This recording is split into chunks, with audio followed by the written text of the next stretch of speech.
All right, Aspire leaders, I am so excited about my conversation today. She is in all blue. I hope that you are joining us both, not only on Podcast Players, but on the new YouTube channels, both Joshua Stamper and the Teach Better team.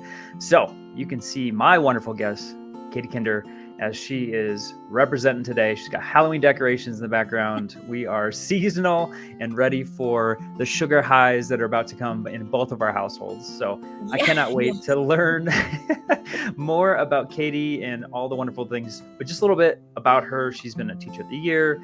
She's an author and professional development specialist. And I can't wait to hear about all the amazing things that she's doing around this country. Katie, thank you so much for joining me on Aspire to Lead. Hi, Joshua Stamper. How are you? I'm wonderful. Listen, I was just on your website and I saw some Aspire to Lead merch and I think I need some. So I might be getting me one of those sweatshirts because it's going to get cold here and I will be repping your brands.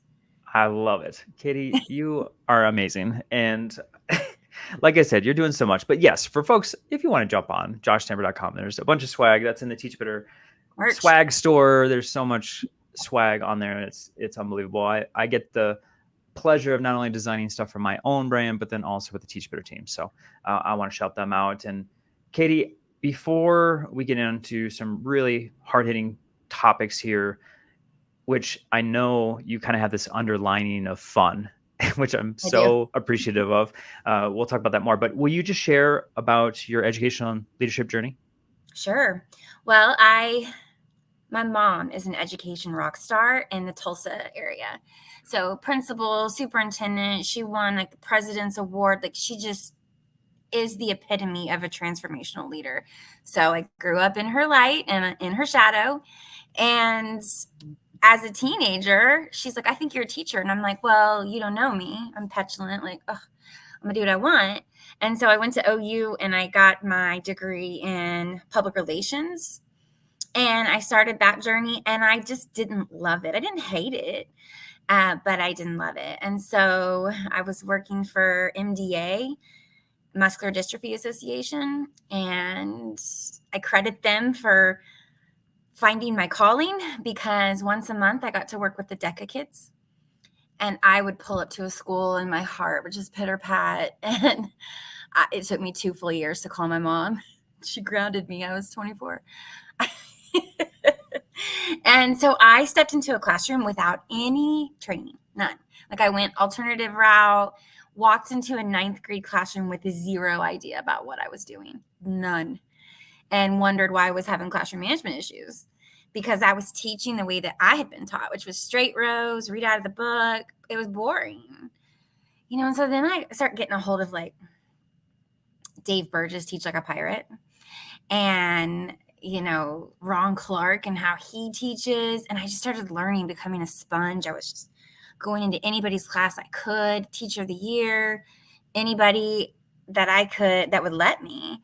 And so I just started to learn and grow and change. And I really found my place in middle school. I'm a middle school person. 8th grade. I know most people are like, what? No. I love middle school. And Me too. Okay. And so I loved it. I love teaching and creating experiences for my kids that'll just last a lifetime. I also became an instructional coach and I asked for model classrooms because they moved me from one building to another where I didn't know the teachers.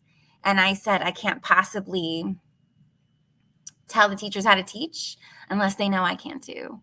So I'm like, send me your toughest kids. And they took me really seriously. They did. You got in a fight in gym, you were in Miss Kinder's class. But it was really cool because my baby teachers, that's what I call my new teachers, I love them. My baby teachers could spend the day with me. They could watch me teach and then I could teach their classes. And it just became a really cool model. And then I released a couple books. It led to some other things, and I started speaking and professional development and going all over, and it is so fun to love on the teachers all over the nation. And I'm literally connected with so many teachers who will just slide into my DMs boo, what would you do? This happened to me today. And I'm like, this is what I would do, And so it's really, really cool. And I'm just starting the journey. So I plan to be doing it for a long time. That's awesome. And I want to touch on that. You you talked about being the instructional coach on the campus and working with your new teachers. I think you called them Well, baby baby, teachers, and yeah, you're baby teachers, right? So I think we have all experienced that, where you feel like you're drowning constantly and trying to learn not yeah, only how to become a teacher, but then also just like the rules and regulations and the procedures of a school and a district. And it's so overwhelming. So, yeah, for those who are listening, it's still the beginning of the year, and there was so much hiring going on with brand new teachers this summer. For our leaders, for our instructional coaches, what are some things that they really need to hone in on? I know you touched on one strategy, which was modeling and doing that teaching in front of mhm, them so they can kind of be a sponge for that. But were there other things that you found that were really helpful as an instructional coach to work with those new and baby sure. teachers? Yeah, you know what I did? So I feel like as baby teachers, and sometimes that could be a 55-year-old. That could be somebody it's their brand, it's their second career. They've already retired from something. And so, here's this guy that I was coaching and he's 60 and he's, coming in my room for our weekly meetings. And I'm like, baby teachers. He's like, will you not call me that? And he's like 6'4". I'm like, hey, and I'm 5 foot nothing. But I mean, I just think that they feel really lonely and and they're scared sometimes to ask for help because they walk in and as an emergency certified, that's happening a lot in Oklahoma, Texas, Arkansas, and in our region.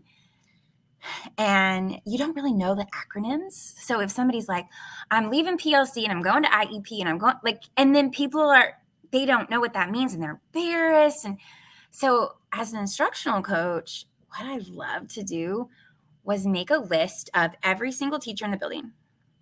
And I would ask them, like, what is your strength? What do you feel like you bring to our school? Because I am under the mindset that we need every last one of us. We need you and me, and we need the teacher down the hall and the next door neighbor. And if I'm not connecting with a kid, I need Mr. Stamper to be connecting with the kid. And so then all of the teachers have emails, cell phones, and what they think that strength is. And they can be like, hey, little Johnny is going to bring you a note or whatever it may be. I had the mamas on the staff who would just like love them. That was me. Like, I will love you into submission. Do you understand? That's not everybody, right? And so I need the coach. I need everyone. And so that's what I did for my teachers. And I think it was really helpful in providing them resources. But two, it also helped us like together as a school, like, okay, we're in this together and we need all of us. So it Yeah, such a helped great in point. that way. Yeah. Yeah. Well, and Katie, I'm thinking on the other end of it too. Like we've had a couple really difficult years in the classroom, mostly due to the pandemic.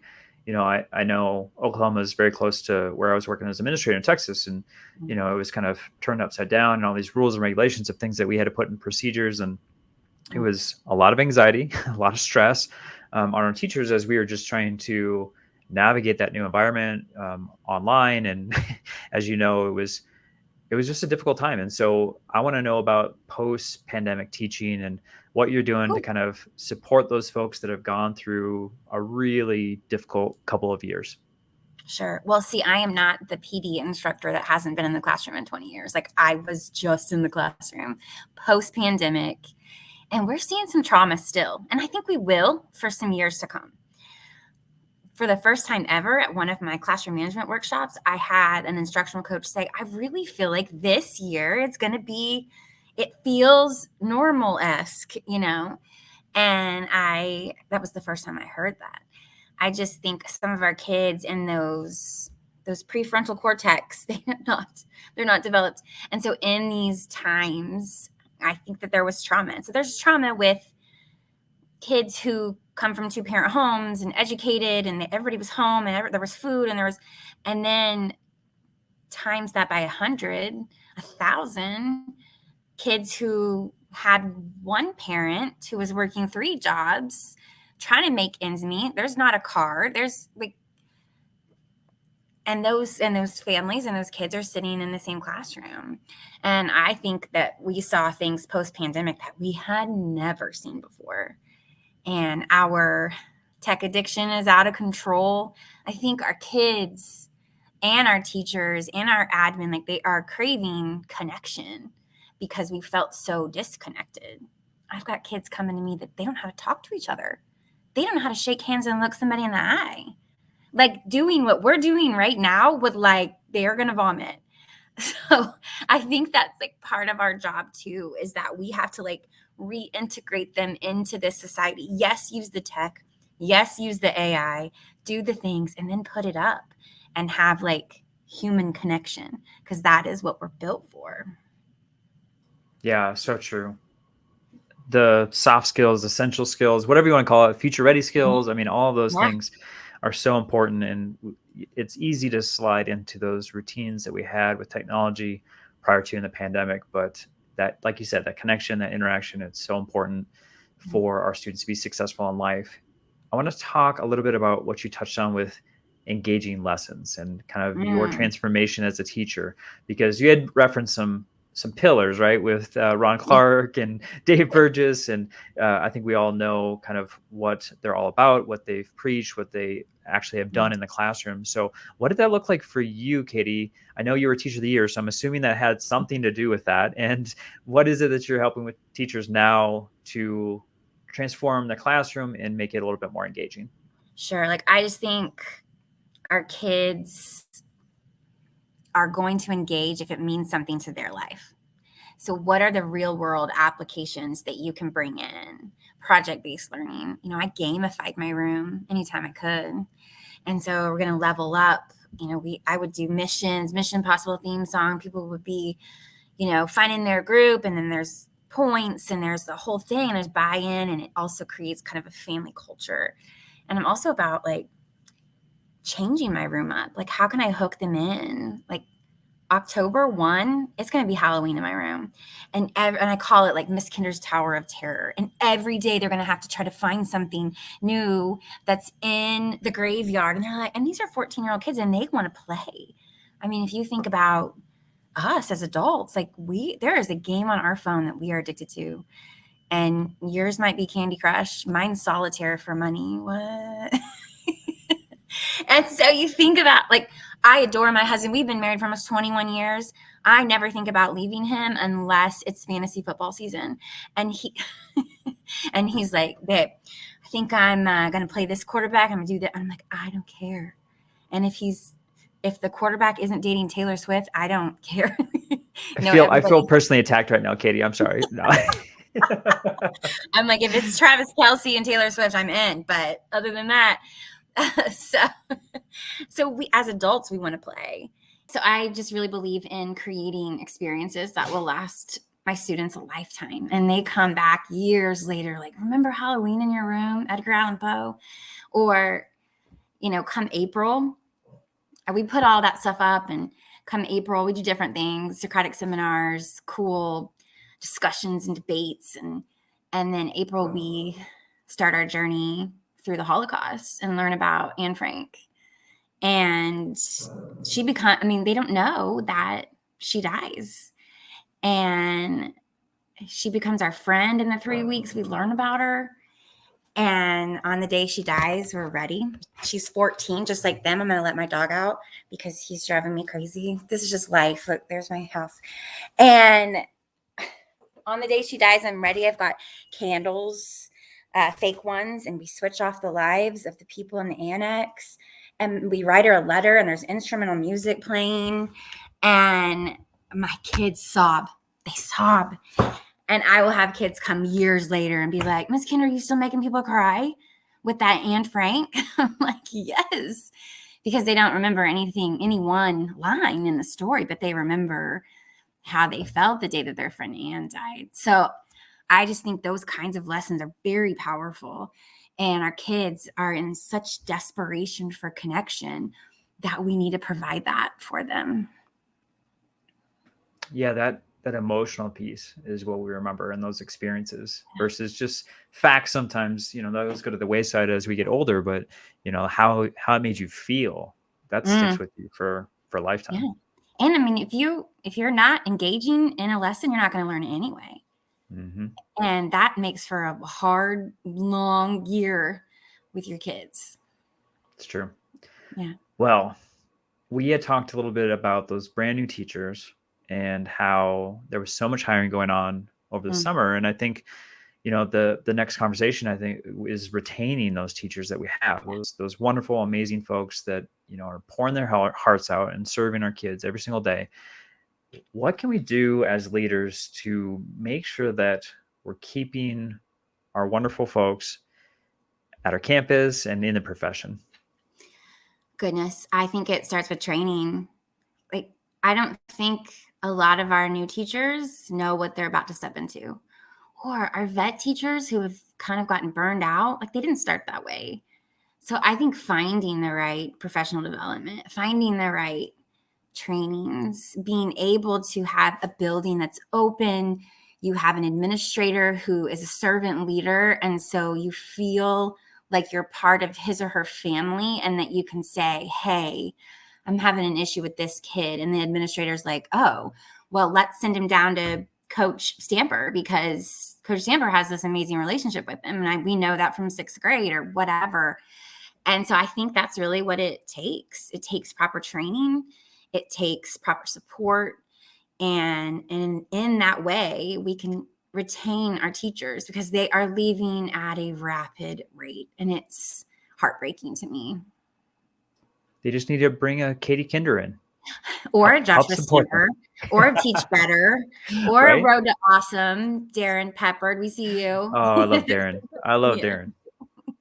Just recorded with him. And in fact, if you're on YouTube right now, you probably see that me and Darren did a little Q&A and took some teacher questions. So love that guy. All right. So we're talking about resources that you have created. You got 2 books. I want to Mhm. know, what are they and how can they help support our listeners? Sure. So I released Untold Teaching Truths in 2021. And it's really the guide that I want every new teacher, any burned out teacher, just to have. It's part memoir, part strategy, part how do we do this? And I failed so they wouldn't have to. Like, I'm vulnerable in it. Like, this happened to me. And, if it's happened to you, it's probably happened to me. And let's talk about it. And so that's really what Untold Teaching Truths is. And it's the book I would get in the hands of every single teacher if I could. And then we just released Hallway Leadership. And it is a collaboration book about leadership in a school. And the phrase hallway leadership was coined by one of my co-authors, Taylor Upchurch, who's a principal. And it's great. It's got anecdotes, it's got advice for new principals. It has how do we lead and serve the people entrusted to us? And I believe, and everybody on the book believes, that it is serving the people, loving the people, and being visible. You no longer can you hide in your office. You can't. We need to see you, and our teachers need to see you. And I mean, and that's for everyone. Superintendents, I don't care how big your district is. We should be seeing you in buildings and classrooms. And that's how I think that our leadership in our school can just be leveled up. I think that is such an important piece there, because it's so easy as an administrator, It is. even just to be stuck on email. Like you could spend your entire day just on email alone. And so, Yeah. just being intentional of getting in that hallway. I love the title of Hallway Leadership. And you're right. When the superintendent would come into our building, it changed the culture, it Sure. changed the vibe, it changed everything. Because, especially our educators, our teachers felt so important. Like, who am I for my superintendent to come visit my classroom and check out all the amazing things I am? And it always was kind of a boost of morale. So Yeah. And absolutely love that. we should be relentlessly promoting the positive on our campuses, right? Like, we Yep. see all of these things that are rough and hard, and like, let's show them what our kids can do. And that's really cool. Yeah. Mm-hmm. All right, Katie, I'm going to ask you a difficult question here because it's I'm one ready. thing. You're ready. All right. So it's one thing to, consume, right? We consume books all the time. We consume podcasts, but I want to hear about an actionable item, something that our leaders can do tomorrow or next week to enhance their leadership journey. So just with your vast experience, what would you advise them to do? I would say to get into every classroom you can. I would be walking the halls, giving high fives to kids. I would be writing notes to your teachers. You can't have an open door policy if you're not in there. So have that open hallway policy where everybody feels like a family and they feel like they can come to you. And that is overwhelming. And I understand that. But I think that is how you have a family.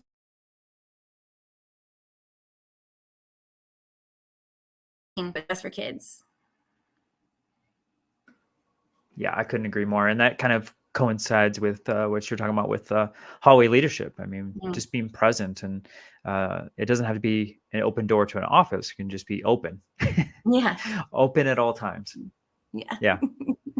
All right. So, Katie, I want my audience as soon as possible to connect with you. I think you have just a ton of wisdom to provide. So how can they do that? How can they connect with either on your website or on social media? Yeah. So you can follow me on Twitter, now known as X, at Katie Kinder1, and then Instagram at Untold Teaching Truths. And then I'm Googleable, just like Joshua Stamper is Googleable. You can find his website with his merch. Mine is katiekinder.com. And I would love to come and love on your baby teachers and do training for your staff. We'll uplift them, we'll laugh, we'll cry a little bit. It'll be fun. Well, it's always fun with you. And if they don't think that's true, just like I said, jump on the video and see just Katie in all of her blue. She's Yes. just representing. They have started these. I'm going to send you some, Joshua Stamper, and you're going to take a picture. Oh my goodness. These glasses have started to brand me, these teal glasses. So about a year ago, like I'd be like hanging out at a conference about to go on for my breakout, and somebody would come up and be like, "You're the speaker." And I'm like, "I am." And he'd be like, "I recognize you from your glasses." And I was like, "Oh." And now, like, my husband loves the gimmick of the glasses. We got fake glasses that say Katie Kinder on them. Oh, And if that's you take a awesome. selfie, you can get a free PD or a free book and put it on social media. It's super fun. So I have people like messaging me like, "Here's my address, send me some glasses." Well, I saw just even on Twitter, people were having that conversation. So, and I mean, you're going to have to get yourself some glasses. I'm going to send them to you. I do have glasses. I just don't like wearing them because they're actually a prescription. Well, yeah, but I mean, the teal, I just need like, fun. I need fun yeah, glasses. yeah. Yeah. I'll send you some fake ones you can wear over your real ones. Well, I will. I'm gonna brag right now. I had, because we just moved to Colorado, so I had to go to the DMV, and I actually passed the vision test Yeah, you did. without my glasses. Okay. Yeah, right. Are the So standards just lower in Colorado, or did you get LASIK? Like, what happened? that's just how good my eyes are. This Yeah, is how you've just like healed your eyes in Colorado. I guess so. I just need. This is just a magical place. It's Medical. beautiful. So Are you we are where very happy. are you in Colorado? Are you in Colorado Springs? Yeah, I'm in Colorado Springs. Have you been to Wild Heart Teacher? I have not. Okay. You have to look up Wild Heart Teacher. It's Okay. Steve Wolf's like retreat he puts on for teachers. And Wow. it's amazing. I'm And intrigued. so he houses you, he feeds you, he takes you on hikes, and it's just for like to love teachers and get them back in. So I went to Colorado Springs in July and I drove 9 hours, got lost in Oh my Texas for goodness. a little bit. Listen, but then Texas it is a was hot mess, but that's another story. it was a magical 3 days, and it's in Colorado Springs. Wonderful. Well, a little shout out. What was it called again? Uh, Kinder. no, it's Wild No, Heart Teacher, Wild Steve Heart. Wolf. Yeah, I had Kinder on my mind because of you. Miss Kinder. All right, y'all.